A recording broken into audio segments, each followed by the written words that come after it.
তার সুরক্ষিত হলো শয়তান থেকে, যে এলো তরিকায় বাগদাদওয়ালা মুর্শিদ। আলহামদুলিল্লাহি রাব্বিল আলামিন, ওয়াসসালাতু ওয়াসসালামু আলা খাতামিন নাবিয়্যিন, আম্মা বা'দু, ফাআউযু বিল্লাহি মিনাশ শাইতানির রাজীম। বিসমিল্লাহির রহমানির রহিম। আসসালাতু ওয়াসসালামু আলাইকা ইয়া রাসূলুল্লাহ ওয়া আলা আলিকা ওয়া আসহাবিকা ইয়া হাবিবাল্লাহ। আসসালাতু ওয়াসসালামু আলাইকা ইয়া নবিয়্যাল্লাহ ওয়া আলা আলিকা ওয়া আসহাবিকা ইয়া নূরাল্লাহ। দূরে এবং কাছে যারাই দেখতে পাচ্ছেন সকলকে জানাই অনুষ্ঠান তরিকতের পথে স্বাগত। আসুন শুরুতে দুরূদ পাকের ফজিলত জেনে নিই। নবী পাক সাল্লাল্লাহু তাআলা আলাইহি ওয়া আলিহি ওয়াসাল্লাম ইরশাদ করেন, যে ব্যক্তি এমন কোনো মজলিসে বসে যাতে না তো সে আল্লাহ পাকের জিকির করে আর না প্রিয় নবী সাল্লাল্লাহু আলাইহি সাল্লামের প্রতি দুরূদ শরীফ পাঠ করে, তবে কিয়ামতের দিন সেই মজলিস তার জন্য আফসোসের কারণ হবে। অতএব আল্লাহ পাক চাইলে তাকে আযাব দিবেন আর চাইলে তাকে ক্ষমা করে দিবেন। সাল্লু আলাল হাবিব সাল্লাল্লাহু তাআলা আলা মুহাম্মদ সাল্লাল্লাহু আলাইহি ওয়াসাল্লাম।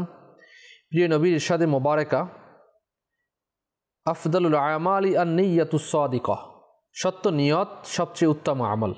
হে আশিকানে রাসূল, আসুন প্রতিটি কাজের পূর্বে ভালো ভালো নিয়ত করার অভ্যাস গড়ে তুলি, কেননা ভালো নিয়ত বান্দাকে জান্নাতে প্রবেশ করিয়ে দেয়।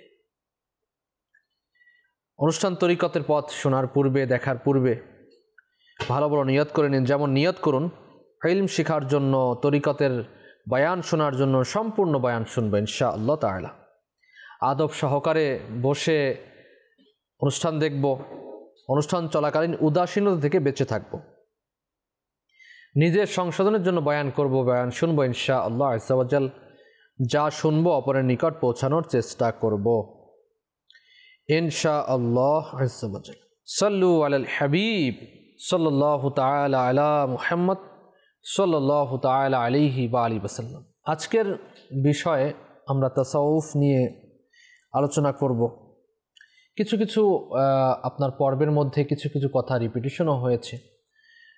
অনেক সময় দেখা যায় এই রিপিটেশনটা আমাদের জন্য ভালো, যথেষ্ট, এবং এটা দরকার কিছু কিছু ক্ষেত্রে। তেমনইভাবে তরিকতের পথ অনুষ্ঠানের মধ্যেও অনেক এমন কিছু কথা আমরা বারবার রিপিট এজন্য করি যেন আমাদের মননের মধ্যে, আমাদের দিলের মধ্যে এটা বসে যায়, আমরা যেন এর উপর আমল করতে পারি। তো তাসাউফ কথাটা আমরা সেই শুরু থেকে শুনে আসছি। তরিকত মানেই তাসাউফ। এখন এই তাসাউফকে নিয়ে আমাদের সমাজের মধ্যে গোলমেল করে দিয়েছে, এর মধ্যে ভেজাল চলে আসছে। তো তাসাউফ বলতে হযরত মুহাম্মদ ইবনে আলী ইবনে হুসাইন ইবনে আলী ইবনে আবু তালিব রাদিয়াল্লাহু তাআলা আনহু বলেন, আত-তাসাউফু খুলুকুন ফামান যাদা আলাইকা ফিল খুলুকি যাদা আলাইকা ফিত তাসাউফ। তাসাউফ সৎ স্বভাবের নাম। মানুষের চরিত্র যত উন্নত হবে তার তাসাউফও ততটা বৃদ্ধি পাবে। আখলাক বা চরিত্র, সৎ চরিত্র, এটা যদি আমরা একটু ডেফিনিশন করি, ভাগ করি, তাহলে দুভাগে বিভক্ত করা যায়। প্রথম স্রষ্টার সাথে সৎ স্বভাব, অপরটি সৃষ্টির সাথে সৎ ব্যবহার। আল্লাহ পাকের সাথে, স্রষ্টার সাথে সৎ ব্যবহার করার অর্থ এই যে বান্দা আল্লাহর বিধানে রাজি থাকবে, তার কোনো কাজই অভিযোগ করবে না, তার সকল আদেশ নিষেধ আনতমস্তকে মেনে নিবে। সৃষ্টির সাথে সৎ ব্যবহার কি? সৃষ্টির প্রতি আল্লাহ তাআলা তাকে যে দায়িত্ব অর্পণ করেছেন, আল্লাহ পাকের সন্তুষ্টি লাভের উদ্দেশ্যে অবশ্য তা পালন করবে এবং নিঃস্বার্থভাবেই আদায় করবে। হযরত মারতাআশ রাহমাতুল্লাহি তাআলা আলাইহি বলেন, সৎ স্বভাবের নামই হচ্ছে তাসাউফ। তা 3 প্রকার। তিনি আবার এটাকে 3 প্রকার করেছেন। নাম্বার 1, মহান আল্লাহর প্রতি সৎ ব্যবহার করা, অর্থাৎ তার সকল আদেশ নিষেধ তার সন্তুষ্টি বিধানার্থে বিনা বাক্য ব্যয়ে মান্য করা। নাম্বার 2, সৃষ্টির সাথে সৎ ব্যবহার করা, বয়স্কদের সাথে সম্মানজনক আচরণ করা, ছোটদের প্রতি স্নেহ করা এবং সমবয়সীদের সাথে সমান ব্যবহার করা নিঃস্বার্থভাবে। এবং নাম্বার 3, শয়তান ও কুপ্রবৃত্তির অনুগত্য না করা। হযরত জুনায়েদ বাগদাদি রাহমাতুল্লাহি তাআলা আলাইহি বলেন, তাসাউফু মাবনিয়ুন আলা থামানি খিসাল। তাসাউফের 8টি নিদর্শন রয়েছে। নাম্বার 1, সাখাওয়াত, রিজা, সবর, ইশারত, গুরবত, পশমি পোশাক, সিয়াহাত, আল ফাকর। এখানে কিছুটা ডেফিনেশন দিয়েছেন গ্রন্থকার। সাখাওয়াত, দানশীলতা, এর উদাহরণ হযরত ইব্রাহিম আলাইহিস সালাম, তিনি তার পুত্রের জীবন আল্লাহর পথে উৎসর্গ করে দিয়েছিলেন। রাজা, আল্লাহ সন্তুষ্টি, এর উদাহরণ ইসমাঈল আলাইহিস সালাম আল্লাহ সন্তুষ্টি লাভের উদ্দেশ্যে আত্মোৎসর্গ করে দিয়েছিলেন নিজেকে। সবর, ধৈর্য, এর প্রতীক হযরত আইয়ুব আলাইহিস সালাম নিজের চোখের সামনে পরিবারের সকলকে ধ্বংস হয়ে যেতে দেখে, সকলকে ধ্বংস হতে দেখে এবং নিজের অসুস্থতার পরেও কোনোদিন তিনি অধৈর্য হননি। ইশারাত, ইঙ্গিত, এর উদাহরণ হযরত জাকারিয়া আলাইহিস সালাম, তিনি আল্লাহর নির্দেশ পালনার্থে কথা বলা বন্ধ করে দিয়েছিলেন এবং ইঙ্গিত ইশারায় কাজ সম্পাদন করতেন। নাম্বার 5, গুরবাত, অপরিচিত হওয়া, উদাহরণ হযরত ইয়াহইয়া আলাইহিস সালাম, তিনি আল্লাহ সন্তুষ্টি লাভের উদ্দেশ্যে নিজের দেশেও অপরিচিত ছিলেন। পশমি পোশাক পরিধান করা, মুসা আলাইহিস সালাম পশমি পোশাক ব্যবহার করতেন। সিয়াহাত, ভ্রমণের উদাহরণ হচ্ছে ঈসা আলাইহিস সালাম, তিনি একটি পানপাত্র, একটি চিরুনি সাথে নিয়ে গৃহ ত্যাগ করেন। পথিমধ্যে একজনকে দেখলেন যে আঙ্গুল দিয়ে চুল বিন্যাস করছেন, চুল আঁচড়াচ্ছেন এবং অঞ্জলি ভরে পানি পান করতে দেখে তার পাত্র, ওই পানপাত্র এবং চিরুনিও ফেলে দিলেন। আল ফাকর, দারিদ্রতা, এর প্রকৃষ্ট উদাহরণ হচ্ছে হুজুর আকরাম সাল্লাল্লাহু তাআলা আলাইহি ওয়াসাল্লাম সুখ স্বাচ্ছন্দ্যে জীবন যাপন করার জন্য আল্লাহ পৃথিবীর সকল সম্পদের চাবি তার হাতে ন্যস্ত করে দিলেন। আল্লাহু আকবার। আল্লাহু ইউতি আনা কাসিম, আল্লাহ তাআলা দেনেওয়ালা আর আমি বন্টনকারীওয়ালা, প্রিয় নবী সাল্লাল্লাহু আলাইহি সাল্লামের ইরশাদ। তারপরেও তিনি, আল্লাহু আকবার, একদিন পেট ভরে খাবার খাওয়া, 2 দিন অনাহারে থাকাকেই তিনি অধিক পছন্দ করলেন। আবার তিনি আল্লাহর কাছে প্রার্থনা করলেন, হে আল্লাহ, তুমি আমাকে দরিদ্র অবস্থায় জীবিত রাখো, দরিদ্র অবস্থায় মৃত্যু দান করো এবং দরিদ্রদের সাথেই হাসর করো, যা আমরা গত পর্বেও শ্রবণ করেছি। সুবহানাল্লাহি ওয়া বিহামদিহি। তাসাউফ ও সুফি শব্দটি মূলে সাফা তথা পবিত্রতা ধাতু থেকে নির্গত। তার বিপরীত শব্দ হলো অপরিচ্ছন্নতা। তাই যে ব্যক্তি স্বীয় চরিত্র, আচার, ব্যবহার সুন্দর করে, স্বভাবকে অন্যায় অনাচার থেকে দূরে রাখে এবং আল্লাহ দাসত্ব করার গুণাবলী নিজের মধ্যে পরিপূর্ণভাবে আয়ত্ত করে নেয়, সেই সুফি এবং তাসাউফবিদদের মধ্যে পরিগণিত হয়। অতএব সুফির আসল কাজ হলো আল্লাহ ব্যতীত অন্যের ধ্যান ধারণা অন্তর থেকে বিলীন করে দেওয়া এবং পৃথিবীর প্রতি নির্লিপ্ত এবং অনাসক্ত হয়ে যাওয়া। আল্লাহু আকবার, সুবহানাল্লাহি ওয়া বিহামদিহি। হযরত জুন্নুন মিসরি রাহমাতুল্লাহি তাআলা আলাইহি বলেন, যে সত্য বলে এবং যার প্রতিটি পশম এই সাক্ষ্য দান করে যে দুনিয়ার কোনো প্রকার আসক্তি তার মাঝে নেই, সেই সুফি। এভাবে করে সুফিদের অনেক গুণাবলী রয়েছে, সুফিদের অনেক গুণাবলী রয়েছে, সুফিদের শ্রেণীবিন্যাস রয়েছে। এই তাসাউফের আবশ্যকতা, তাসাউফের প্রয়োজনীয়তা, এটা কি? তাসাউফের প্রয়োজনীয়তা অনেক রয়েছে, যা আমরা হয়তো এতদিন ধরে যারা কন্টিনিউ এই তরিকতের পথ অনুষ্ঠান দেখেছেন, শুনেছেন, উপলব্ধি করেছেন, তারা হয়তো বুঝতে পেরেছেন যে তরিকত চর্চা অর্থাৎ তাসাউফ চর্চা কতটা আমাদের জন্য জরুরি। তাসাউফের প্রমাণে আলোচনার সমাপনান্তে হযরত আলী হাজবিরি রাহমাতুল্লাহি তাআলা আলাইহি প্রথমে তাসাউফ অস্বীকারীদের উত্তরে আবুল হাসান আবু শাহানার উক্তি উদ্ধৃত করেন যে আজকাল তো তাসাউফ একটি কথার কথা মাত্র, তার পক্ষে কোনো যথার্থ যুক্তি নেই, কিন্তু সাহাবাই কেরাম, তাবেঈন এবং তাবেঈনদের আমলে তার যথার্থতা ছিল।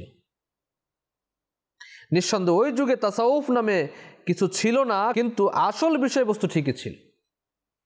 অর্থাৎ তাসাউফ শব্দটি হয়তো এভাবে আপনার প্রচার ছিল না, কিন্তু এর যে আসল, এর যে আসল, এর যে ভিত্তি, এটা সম্পূর্ণরূপে ছিল। এই উদ্ধৃতি লিপিবদ্ধ করার পর হযরত আলী হাজবি রহমতুল্লাহ তাআলা আলাইহি বলেন, তাসাউফ সম্পর্কে তোমরা যা বলো তা যদি বর্তমান অবস্থা থেকে বলো তাহলে আমরাও তার সমর্থক। তাসাউফকে অস্বীকার করার ব্যাপারে তোমাদের অভিমত যদি নাম নিয়ে হয় তবে তা দূষণীয় নয়, কারণ তার মূল বিষয়বস্তু যদি বিদ্যমান থাকে তাহলে নাম নিয়ে কোনো ঝগড়া বিবাদ বা একগুঁয়েমি নেই।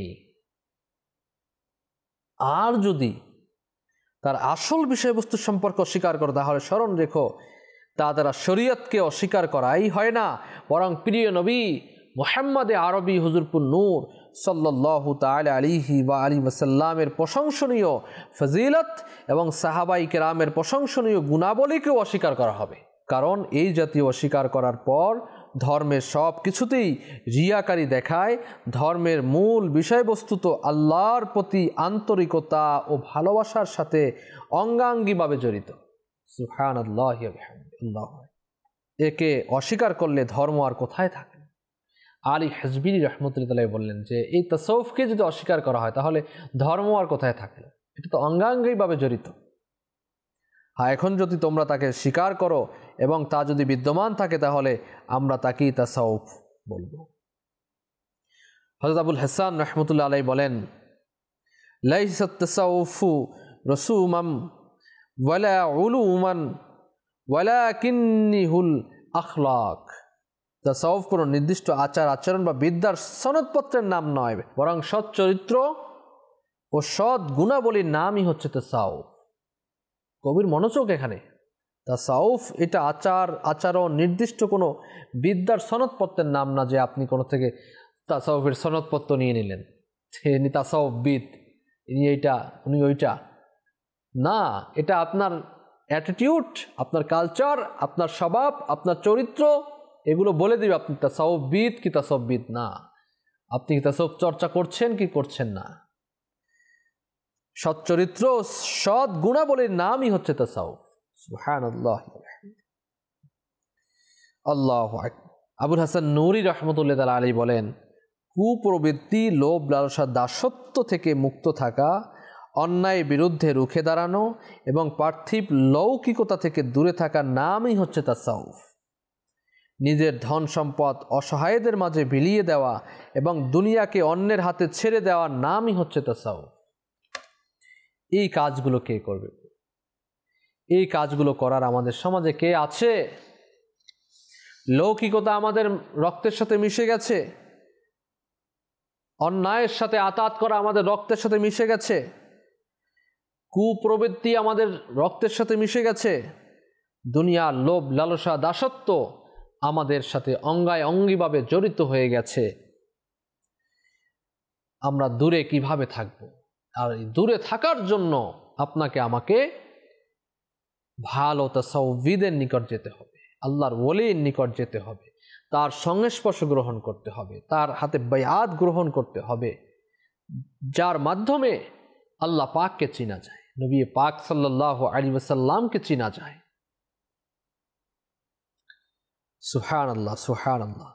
আর এগুলো করতে হলে নিজের সম্পদকে বিলিয়ে দিতে হবে, লোভ লালসা ত্যাগ করতে হবে, দুনিয়ার দাসত্ব থেকে নিজেকে মুক্ত করতে হবে, অন্যায়ের বিরুদ্ধে রুখে দাঁড়াতে হবে, পার্থিব লৌকিকতা থেকে নিজেকে বাঁচাতে হবে, লোক দেখানো ইবাদত থেকে আমাদেরকে বাঁচাতে হবে। আর এর নামই হচ্ছে তাসাউফ।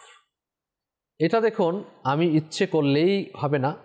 এক্ষেত্রে আমি যেটা বললাম, কোনো আল্লাহর ওলির সংস্পর্শ গ্রহণ করা, আল্লাহ পাকের নিকট দোয়া করা, নবী পাক সাল্লাল্লাহু আলাইহি ওয়াসাল্লামের দরবারে ইস্তেগাসা পেশ করা, যে আল্লাহ পাকের দয়া হয়ে যায়, নবী পাক সাল্লাল্লাহু আলাইহি ওয়াসাল্লামের বিশেষ সুপারিশ হয়ে যায়, তাহলে ইনশাআল্লাহ তাআলা এর মধ্যে আপনি উন্নতি সাধন করতে পারবেন। আপনার মধ্যে অনেক কাজ চলে আসবে, আপনি অনেক কিছু করতে পারবেন, আর নয়তো মুশকিল হয়ে যাবে। হযরত আবু হাফস হাদ্দাদ নিশাপুরি রহমতুল্লাহ আলাইহি বলেছেন, শরীয়তের নির্দেশ পালন করা এবং পূর্ণ শিষ্টতা রক্ষা করার নামই হচ্ছে তাসাউফ। হ্যাঁ, তাসাউফু কুল্লুহু আদাবুন ওয়ালিকুল্লি ওয়াক্তিন আদাবুন ওয়ালিকুল্লি মাকামিন আদাবুন ওয়ালিকুল্লি হালিন আদাবুন ফামান লাজিমা আদাবাল আওকাতি বালাগা মাবলাগর রিজাল ওয়ামান দাইআল আদাবা ফাহুয়া বাঈদুন মিন হাইসু বাযুন্নুল ক্বাবুল। সুবহানাল্লাহ, আল্লাহু আকবার। শরীয়তের নির্দেশ পালন করা এবং পূর্ণ শিষ্টতা রক্ষা করার নামই তাসাউফ। যে ব্যক্তি প্রতিটি মুহূর্তে আদব বা শিষ্টতা মান্য করে চলে, সে মানুষের কাঙ্ক্ষিত স্থান লাভ করতে সামর্থ্য হয়, আর যে তা মেনে চলে না, সে তার কাঙ্ক্ষিত স্থানে পৌঁছতে সক্ষম হয় না। এজন্য আমাদেরকে এ ব্যাপারে সজাগ দৃষ্টি রাখতে হবে। আমাদের আখলাক, আমাদের চরিত্র মধ্যে যেন কোনো কলুষতা না থাকে। নবী পাক সাল্লাল্লাহু আলাইহি ওয়াসাল্লাম এর ব্যাপারে যে খুলুকুল আযীম বলা হয়েছে, সেই আখলাকে মুবারাকার সাদকা যেন আমাদের নসিব হয়ে যায়। নবী পাক সাল্লাল্লাহু আলাইহি ওয়াসাল্লামের পদাঙ্ক অনুসরণ করা, এর হুকুম আহকামকে আমাদের মেনে চলা, এর নামই হচ্ছে তাসাউফ। এটা আমাদের জন্য খুবই জরুরি বিষয়। যদি আমরা করতে পারি তাহলে আমাদের জন্য আসান হবে, আমাদের পথ চলা আসান হবে, পাশাপাশি তরিকত বিষয়ক সম্যক জ্ঞান আমাদের মধ্যে থাকবে। তরিকতকে আমরা ভালোবাসবো, তাসাউফকে ভালোবাসবো। এর মধ্যে যে স্টাডি রয়েছে, স্টাডিগুলো আমরা শুনবো। পাশাপাশি সুফিয়ান ইকরাম, আউলিয়া কামিলিন এই ব্যাপারে যে কিতাব ও রিসালা লিখেছেন, সেগুলো অধ্যয়নের মধ্যে নিজেকে ধাবিত করা। এর মধ্যেও অনেক ফায়দা পাওয়া যায়। যদি আপনার ইলম না থাকে, অধ্যয়ন না থাকে, তাহলে আপনি মূলত এ সম্পর্কে কিছু বোঝা যাবে না। কেউ কিছু বললে আপনার মাথার উপর দিয়ে যাবে, আপনি মনে করবেন এটা কি বলেছে। এখন তো তাসাউফ চর্চা নেই। সঠিক তাসাউফ চর্চা আমাদের সমাজের মধ্যে খুব কম পাওয়া যায়। তো আপনি হঠাৎ করে আসলে এটা একটা কেমন হবে।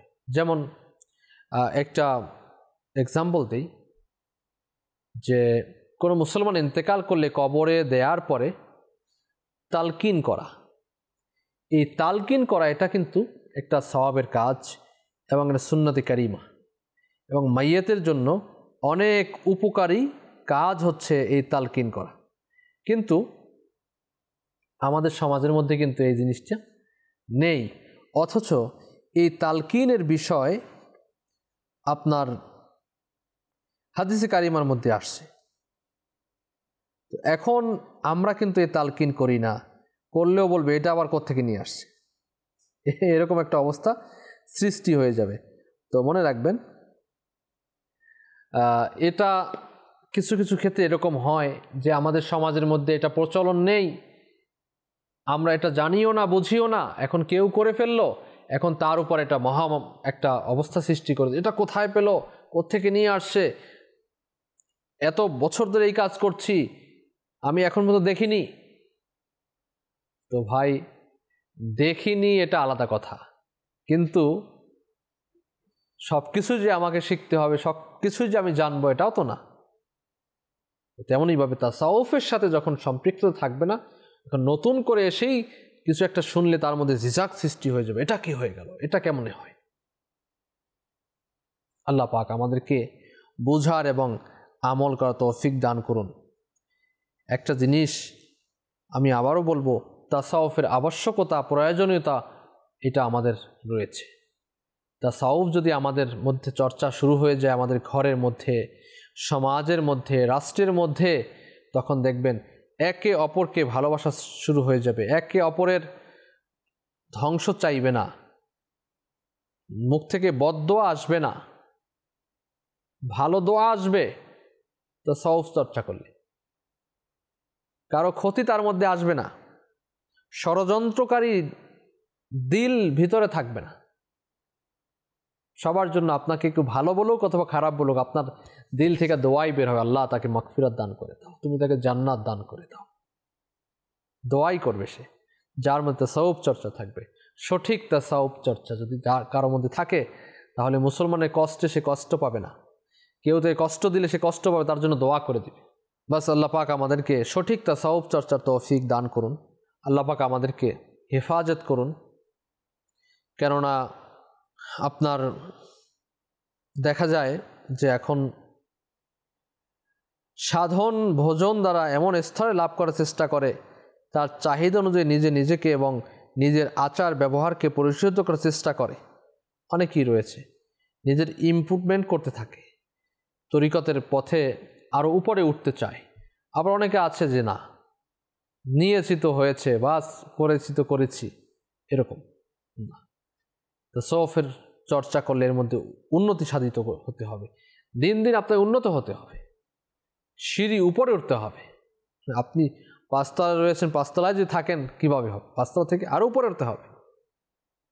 আল্লাহ পাক আমাদেরকে পরিপূর্ণতা দান করুন, তাসাউফ চর্চা তৌফিক দান করুন, প্রিয় নবী সাল্লাল্লাহু আলাইহি ওয়াসাল্লাম প্রদানকে অনুসরণ তৌফিক দান করুন এবং আল্লাহর ওলিদেরকে অনুসরণ করা তৌফিক দান করুন। আমিন বিজাহি খাতামিন নবিয়িন সাল্লাল্লাহু তাআলা আলাইহি ওয়া আলিহি ওয়াসাল্লাম। আজ এ পর্যন্তই। আল্লাহ পাক আমাদের সকলকে ভালো রাখুন, সুস্থ রাখুন, নিরাপদে রাখুন, আফিয়াত নসিব করুন, মিঠা মদিনা আমাদেরকে দেখান। আমিন বিজাহি খাতামিন নবিয়িন সাল্লাল্লাহু আলাইহি ওয়াসাল্লাম। দেখতে থাকুন মাদানী চ্যানেল বাংলা। সাল্লু আলাল হাবিব সাল্লাল্লাহু তাআলা আলা মুহাম্মদ সাল্লাল্লাহু আলাইহি ওয়াসাল্লাম। ঈমান তার সুরক্ষিত হলো শয়তান থেকে, যে এলো তরিকায় বাগদাদ ওয়ালা মুর্শিদ।